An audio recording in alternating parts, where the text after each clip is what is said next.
Hey everyone, welcome back. 80s nostalgia hits big this week. Over the Christmas break, I was gifted this book of Garbage Pail Kids.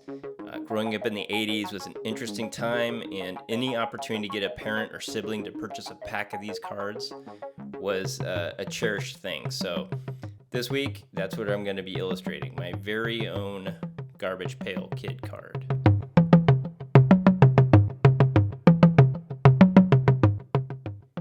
Here's the overview of the tools I'll be using. And man, the look and smell of these cards left such an imprint on my childhood.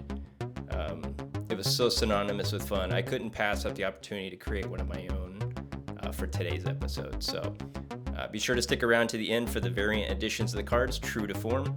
And 25 cents wax pack, collectible cards and stickers, a rogues gallery of gloriously illustrated characters, awful gum that tasted like cardboard, satire. The 80s had it all. Everyone loved these cards, so hope you enjoy this episode as much as I had fun making it. Thanks for watching.